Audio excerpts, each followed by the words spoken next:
रहा है पिछले कुछ दिनों में। निफ्टी ने रेंज तोड़ने की कोशिश की है रिलायंस के थ्रू। एएसके हेज सॉल्यूशंस के सीईओ वैभव सांघवी के पास चलते हैं, उनसे जानते हैं वो मार्केट को अब किस तरीके से अप्रोच कर रहे हैं। वैभव, गुड आफ्टरनून। क्या व्यू बन रहा है मार्केट को लेकर यहाँ पर? आपकी बिग कॉल क्या है? क्या यहाँ से स्टॉक्स में पैसा बनेगा, अच्छा पैसा बनेगा अगले 1 से 2 साल के व्यू पर?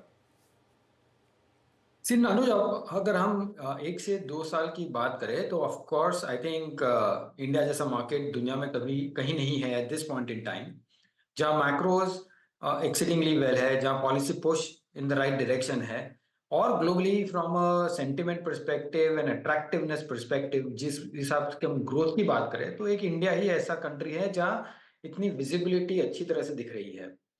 सो जब हम फॉरेन मनी की बात करें तो जिस हिसाब से फॉरेन मनी का एलोकेशन बढ़ना चाहिए ओवर द लास्ट 2.5 years हमने देखा नहीं है। नेट फ्लो अगर हम देखें तो वर्ड करीबन करीबन जीरो के आसपास है।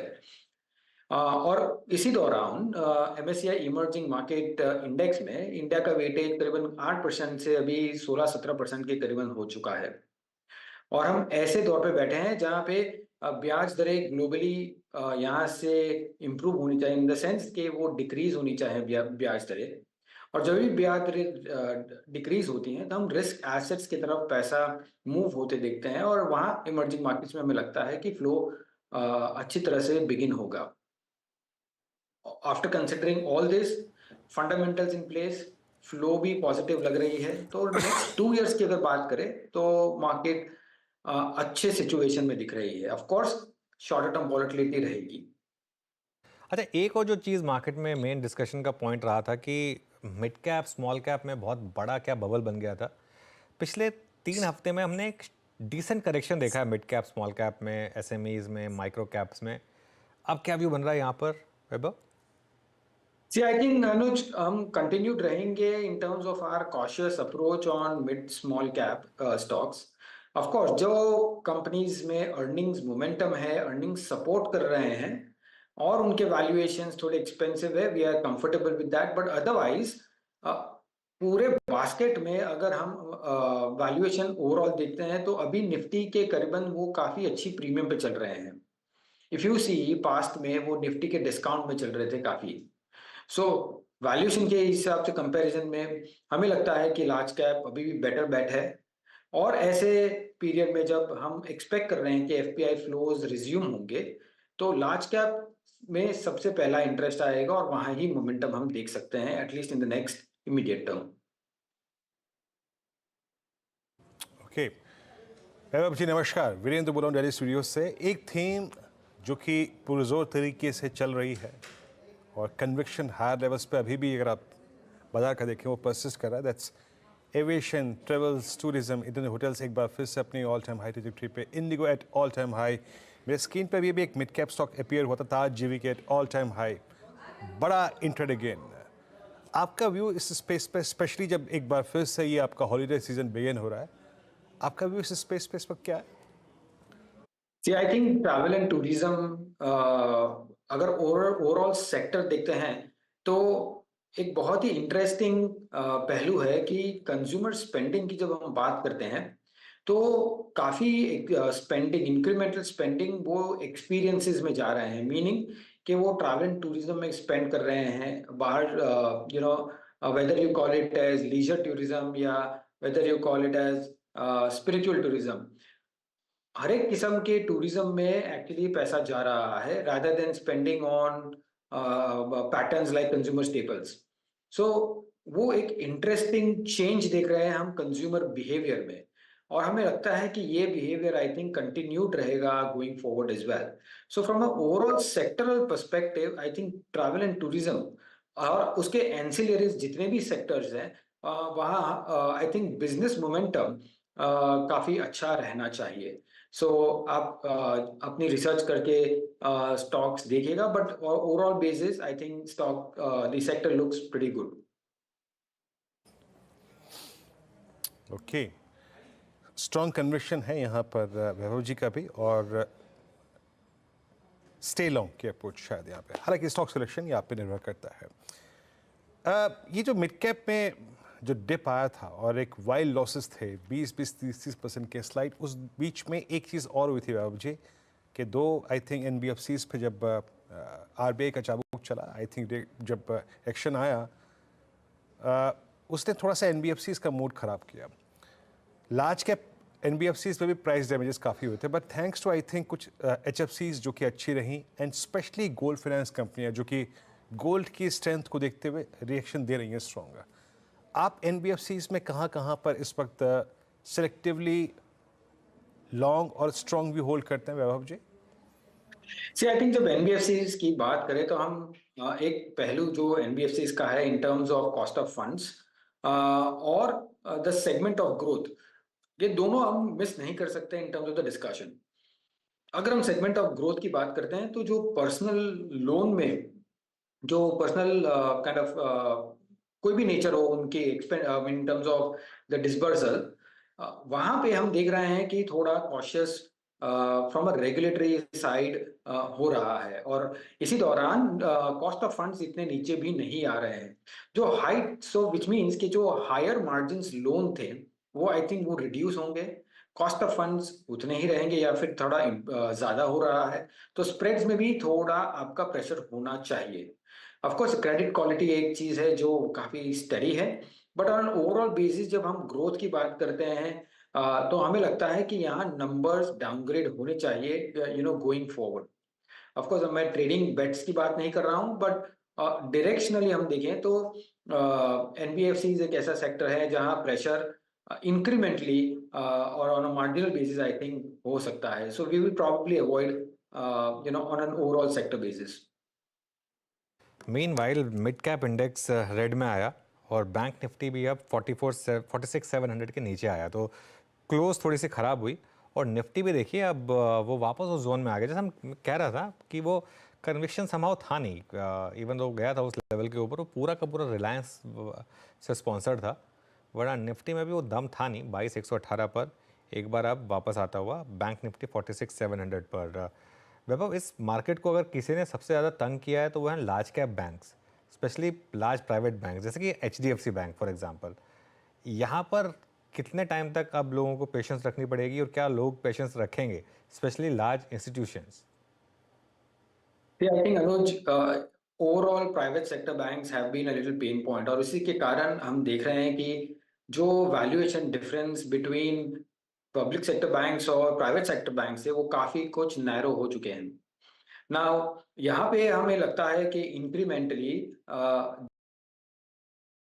News on an overall sector basis आ चुके हैं, in the sense best of the credit cycle we are already through, best of the margin हमने ऑलरेडी देख चुके हैं। इंक्रीमेंटली हम आप देख रहे हैं कि on a specific sectoral basis disincentive और रिस्क वेट इंक्रीज किए हुए हैं, so from a spreads perspective also वो थोड़ी प्रेशर आ सकती है, so as against a consensus view जहां valuations on one side looks much better than the previous averages, but from a growth perspective और काफी other elements को देखते हैं तो वहां हमें प्रेशर कंटिन्यू दिख रहा है और इसी के कारण हम actually from an overweight to neutral कर रहे हैं और न्यूट्रल पे ही चल रहा है। So on an overall banking sector I think tactical plays हो सकते हैं, but I think for a structural story to again come up, हम वेट करेंगे क्रेडिट ग्रोथ की और बेटर क्रेडिट ग्रोथ का और stability in the margins as well.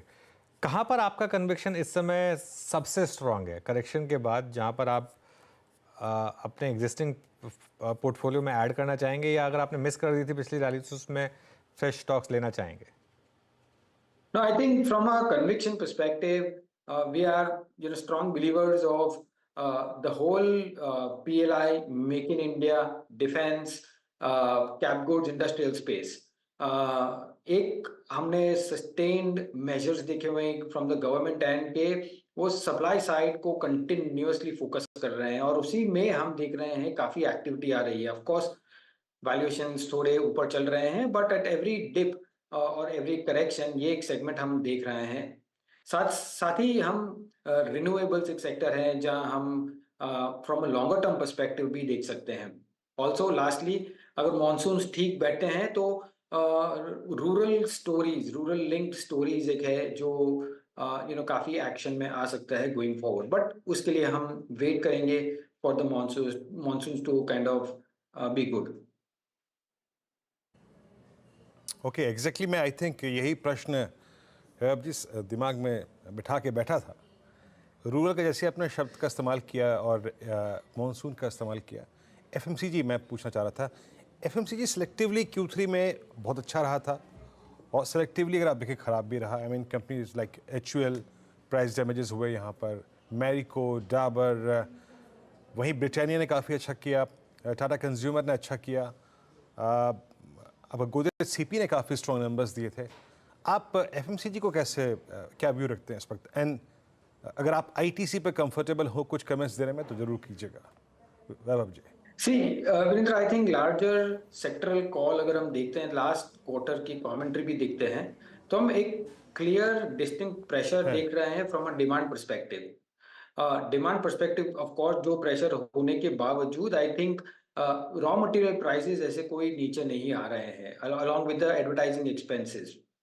साथों साथ मैंने जैसे थोड़ा जिक्र किया था अर्लियर, जब ट्रैवल टूरिज्म का क्वेश्चन आपने पूछा, कि एक कंजम्पशन में there is a distinct change, जिस हिसाब से इंक्रीमेंटल मनी जो स्पेंड हो रहा है टुवर्ड्स एक्सपीरियंसेस हो रहे हैं, और इसीलिए कंज्यूमर स्टेपल्स की ऑन एन ओवरऑल ग्रोथ थोड़ी वीक है।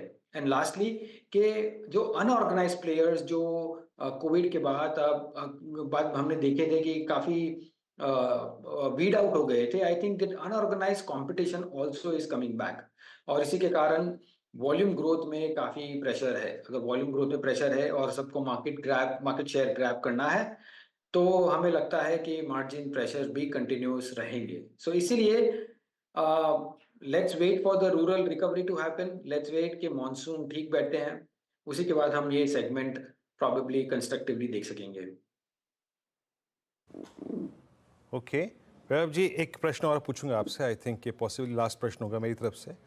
रियलिटी में आई मीन एक डिप आया था Q3 नंबर्स के बाद, थोड़ा बहुत डिप आया था, हालांकि बाजार ने उसको हाथों हाथ दिया, लेकिन मीनवाइल इससे संबंधित रियल एस्टेट एंसिलरी में बहुत स्ट्रॉन्ग हो गए। इनफैक्ट कुछ एक दो प्राइस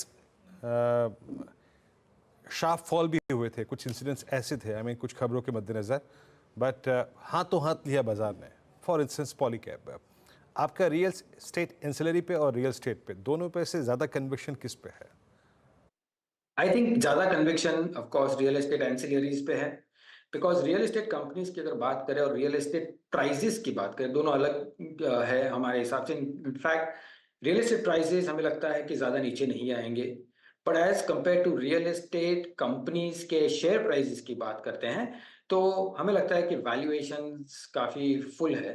अर्लियर जो कंपनी एनएवी के हिसाब से ट्रेड होती थी, आजकल price to sales, price to pre sales, अलग अलग मैट्रिक्स पे ट्रेड होने लगी है। सो उसके कारण हम इतने कंफर्टेबल नहीं हैं, और इसीलिए हमें लगता है कि रियल एस्टेट एंसिलरीज ऑलवेज हमें उनकी बॉयंसी में 2-3 साल लगते हैं lag in terms of real estate sales से उनकी डिमांड में बढ़ोतरी होने के लिए।